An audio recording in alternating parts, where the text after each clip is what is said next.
I'm glad to meet you. All right. So I am here today with Alicia Nicole, and Alicia is a matchmaker extraordinaire. And and I know you have like you base like your matchmaking on a certain uh, principles guided. Are these guidelines? Tell me a little bit about how it is that you put people together, Alicia.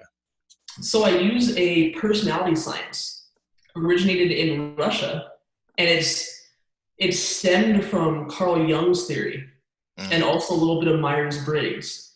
But it breaks down the psyche into different senses. There's 8 different senses, and we all have those senses. And it's a matter of where those are in what area of your psyche, and that'll either make or break the connection you have with a person. Mm-hmm. You said 8 senses. Yes. What is it like normally? Like our 6 senses or 5. five senses, right? What are those extra ones? So they're the introverted and the extroverted Hmm. of them. Hmm. And are those ones that everyone utilizes? Is everyone aware of those? It's interesting because depending on, so what sociologics does is they have a model A, which is it's a set of 8 different boxes, and the top boxes are what a person uses the most. So the first box is how we take in information around us, and the second box is how we store it or how we communicate with others. Hmm. But there are sporadic functions that we ignore that we can tap into and use sporadically, but the ones that are consistent are the top 2. Hmm. And you utilize these for um, uh, seeing how compatible people are with Yes. each other. Yes, definitely. And so say you have a connection with somebody's sporadic function. At a distance, it's going to look like something that you want. But as you get closer together, you spend more time together, life gets in the way, kids, marriage happens, you have to have a household together and kids, all that, it would it would create problems and chaos because the way that you're looking at the world differently, essentially. Hmm. So Yeah. another thing, oh, sorry, go No, I was ahead. gonna say I agree. It's like especially when one has to be like with kids and all. Usually, you have to be on a united front. Like the parents have to be united with each other in order to raise kids in a consistent fashion. If one parent is saying one thing and another is saying another, like sending a different message, then one can grow up to be confused about. It's like, well, what's the real deal? um, and so that consistency is important in the relationship, certainly to keep it going as well, to be able to Definitely. sustain it. What were you going to say? Well, 2 things actually. Going off of what you just said, if you're in a relationship with somebody and you're constantly trying to fulfill a need that's not natural for you, your cup's half full. Hmm. So you're trying to cater to this person that is almost, you're becoming something you're not, which is the disconnect in the relationship. And then you're trying to focus on the kids. But how can you give your all to a kid or to anyone for that matter if you're working from a half empty cup? Right, right. And that's kind of like that's what I want to help people so badly, like tell them, show them that. But another interesting fact about what I do is I've noticed a lot of past clients, they use feeling to gather information. And as a young kid, you're trying to find connection within your family. You're trying to find something that connects because you want to be a part of something. It's natural human nature. So if you're used to a certain type of individual around you and that you're feeling it, and then you go out into the world, you're going to want to get someone like that. And I've seen a lot of marriages end up with you're ending up with someone like your mom, your dad, your uncle, grandma, grandpa, sister, brother, whoever it was that you were around that you had the most connection with. But that doesn't necessarily mean that that's the person that fits your needs and your psyche. That's a long lasting relationship. Hmm. Yeah, I'm missing a relationship now with the rest of the world. Aren't we all? How can you put us back together? Take away the virus. I'm no doctor, but Well, you know what? That's the simple part of it, right? yes. Oh man. When people come to you, do you like have them fill out questionnaires and stuff like that, as far as like check some kind of test, some written test, and it's like, oh, okay, you're this person, um, or do you use other methods in order to um, know where a person is coming from, what type of person they are?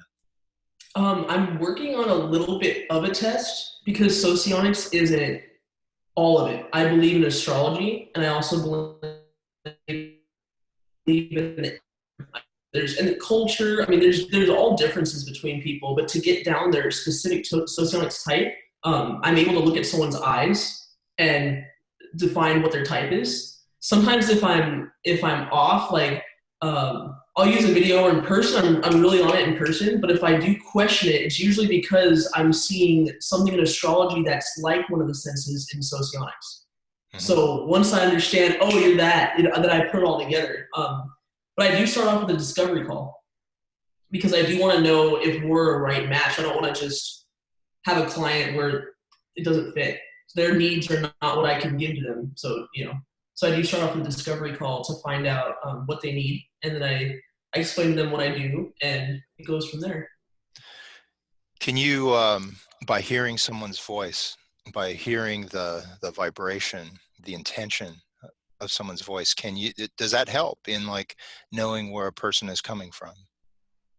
Sometimes for me, I'm really good at if I'm talking to a friend and they're describing somebody's actions, what this person did. I can, oh, this is why the miscommunication is there because they're this type, and I start chopping down like what they are and why this community is there. So it's usually actions that Hmm. I use. Have you always been this person?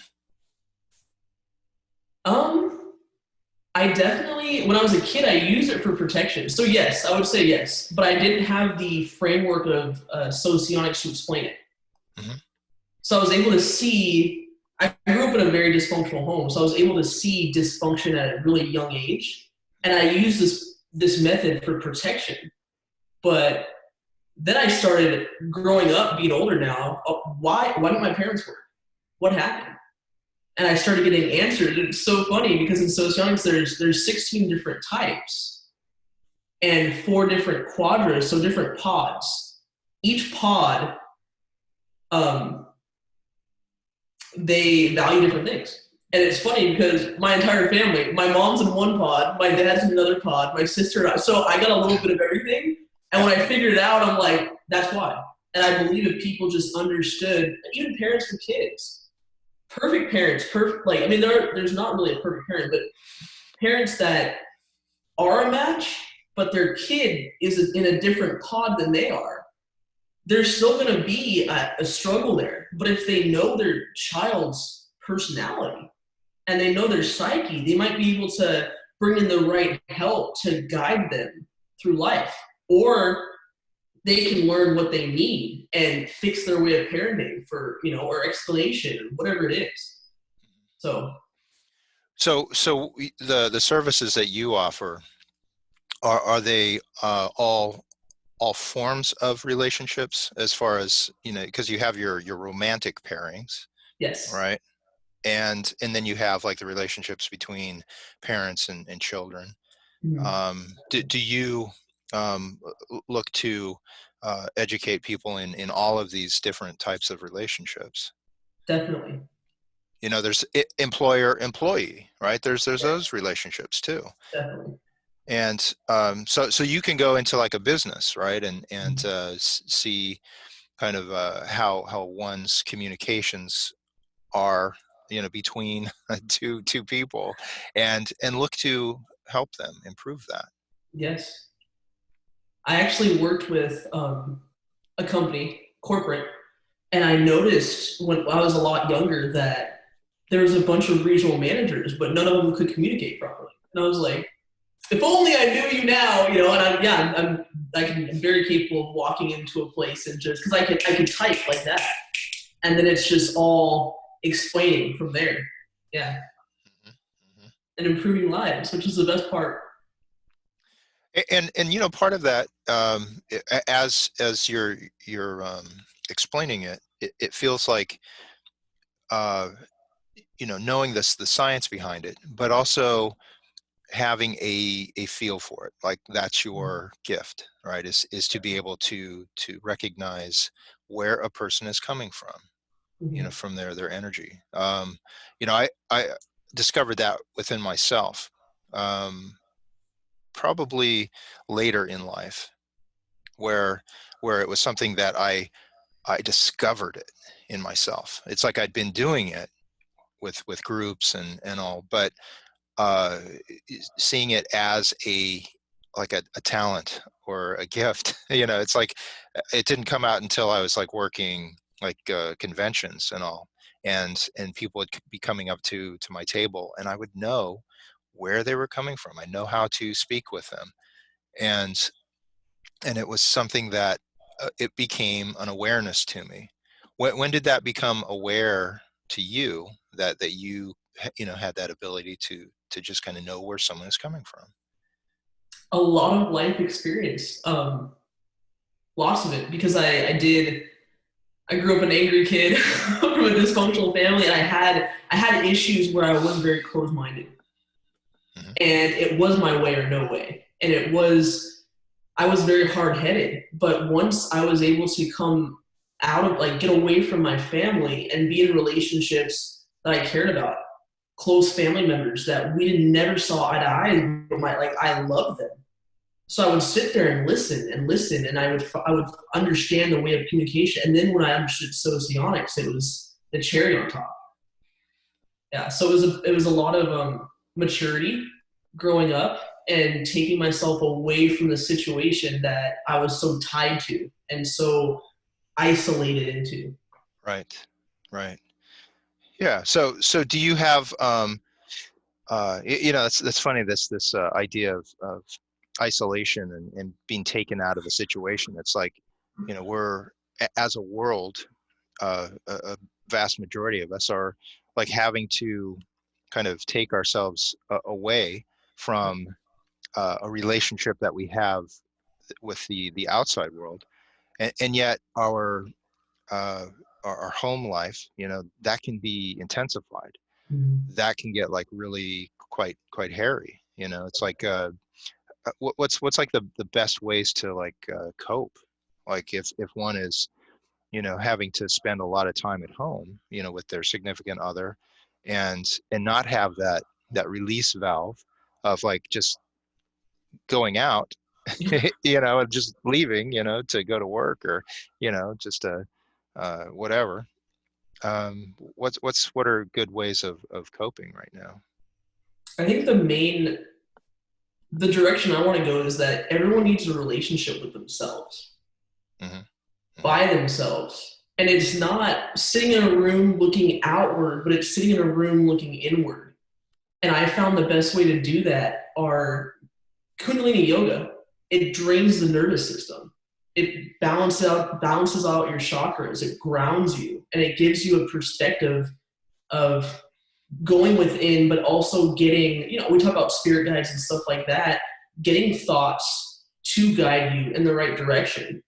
So I would highly recommend that. Meditation, definitely.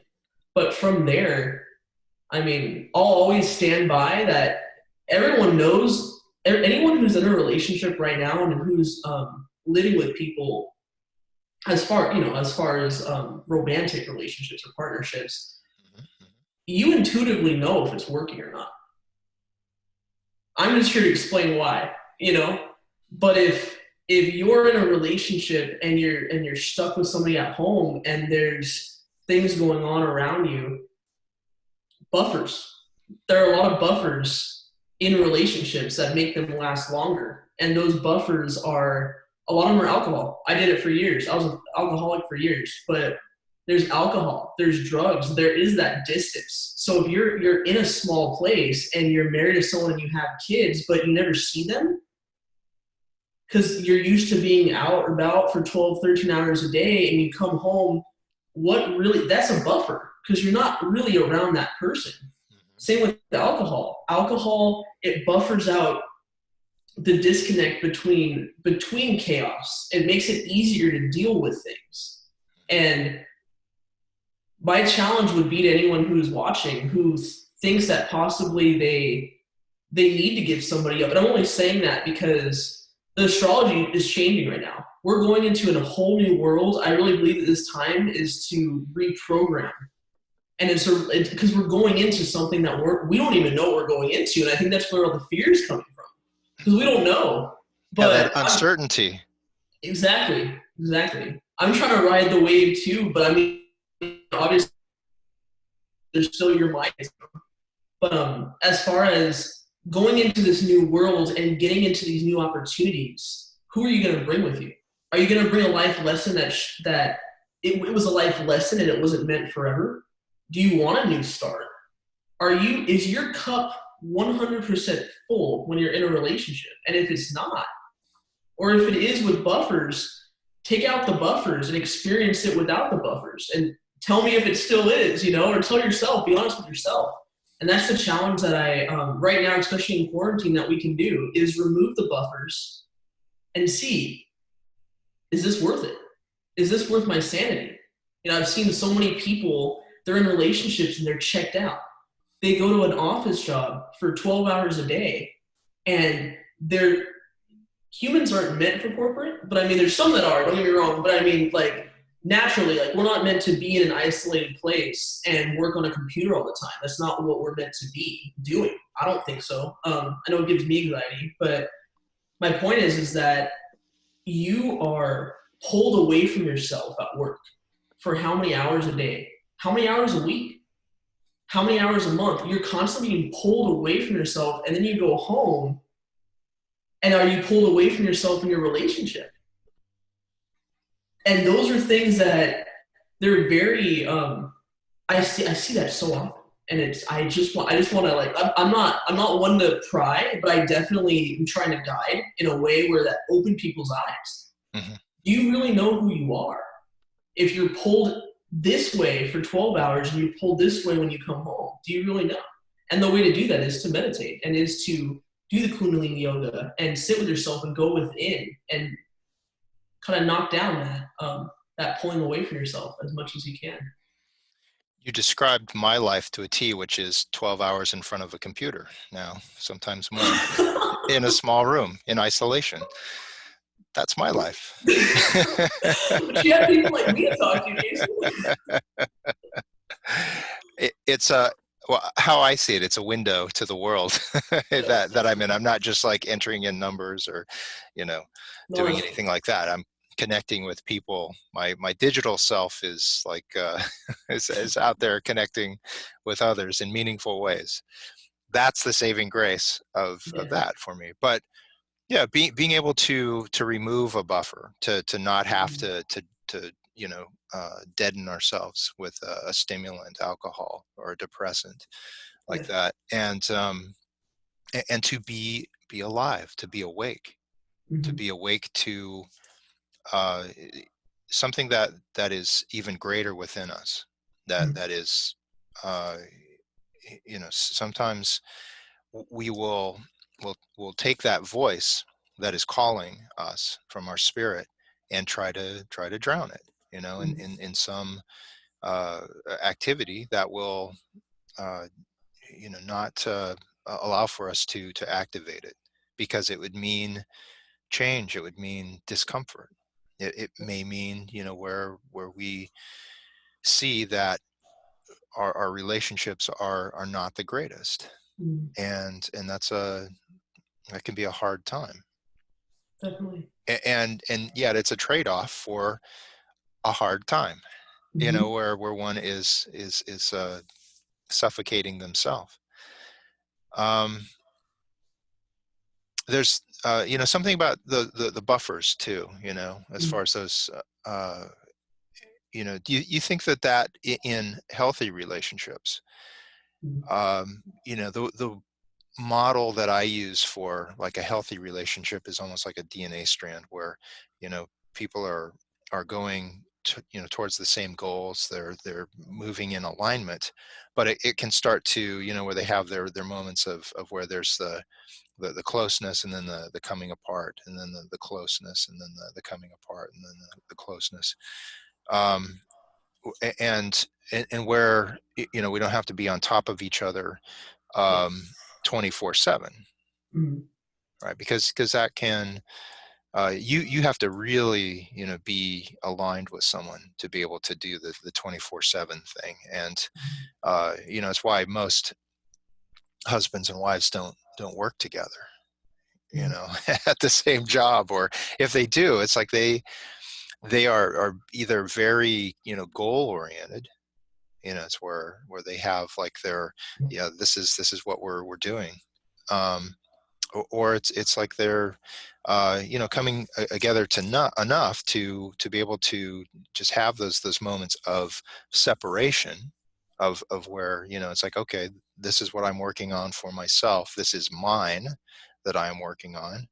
And then to come back together and uh share uh meaningful time, but then, like, again, go off and work on your own again. mm. um I think there was a question in there, but I'm not sure. I still got it. I got a question. As far as that healthy aspect of, Mm, for the long term, so that people, that they are getting their cup filled 100%, mhm. but in the relationship, they're not having to either suffocate each other, or just be on top of each other at all times. So there is with the different pods, your match is in your pod. Hmm. And again, each pod in socionics, they're not called pod, but I'm simplifying it for the average person. Sounds very science fictiony, Yeah, like a pod. it's Alicia logic. But in those pods, you want the same thing. Your goal is the same, and each person plays a specific role. So one person plays this role, and their match plays a role. It's like they have eyes that this person doesn't have, and they can play two separate roles. And honestly, my opinion is your match, you can work together. Now, I wouldn't suggest it because it is a lot to work with someone, live with them, be in a relationship. But there are some people who like that attachment. And there is, of course, codependency. I wouldn't call that healthy, but there are other terminologies in relationships where you have to feel that closeness all the time to not feel anxiety inside you.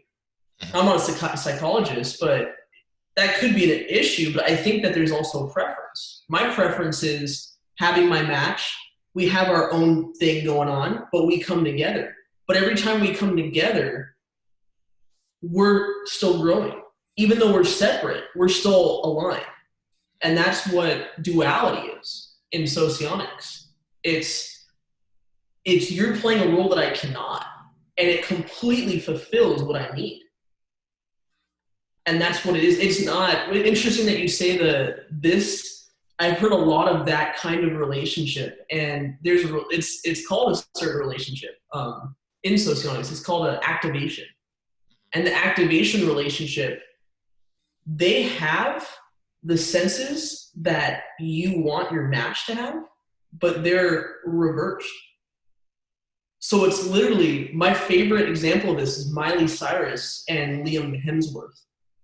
They were together, apart, married, divorced. that is a type of relationship where initially, unfortunately, a lot of people aren't with their match. And a good example, if anybody's curious about a pure connection, is Ronda Rousey and Travis Brown. They are a perfect match.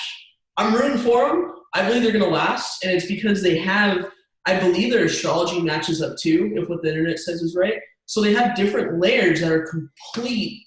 They compensate each other perfectly, and they do. They do have their own lives. When they come together, it's a natural chemistry that you don't have with anybody else. And a lot of people don't recognize that as maybe a relationship, or they don't. A lot of people haven't been in healthy relationships because they grew up in a lot of unhealthy homes.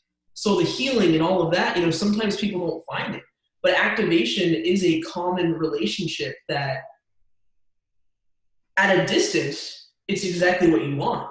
But usually with activation, they get together fast, and then it's you have to be apart to come together again. Whereas a match would be you don't have to be apart, but when you are, I understand why you're playing this role, I'm playing that role, and when we come together, there's no kink in the connection. It's a fluid wave, if that makes sense. Yeah. So I'm sure kink is another kind of relationship, right? yes, no. It depends on your sexual preferences. So where And can all of that comes into play too. Yes. where can people find you? Where can they contact you to for your expertise in helping them find like the right person for them? My website is masterofmanymoons.com. And yes. Masterofmanymoons.com. Yes. Beautiful. And masterofmanymoons@gmail.com is my email. Okay.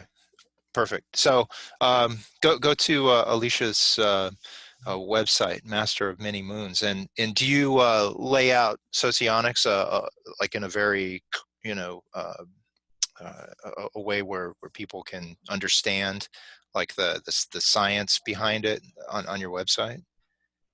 Not it's not on my website yet. But a little bit of it will be because I'm literally taking socionics and I'm making it into my own brand because I want people. It needs to be simplified.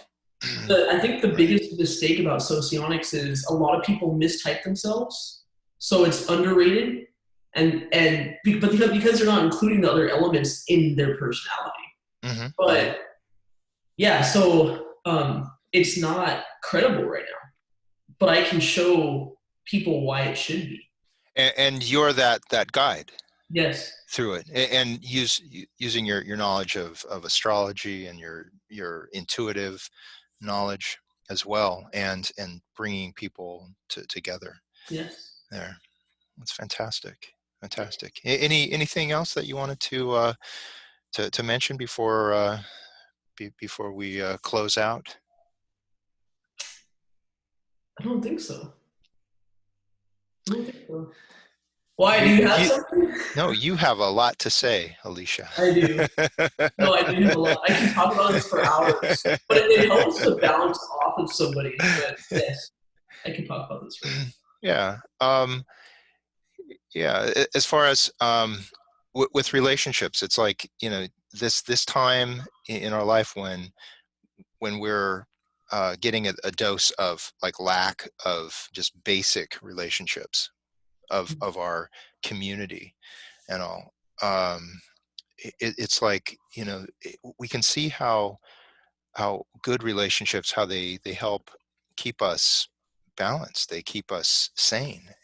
It's like um, we need people, Mm-hmm.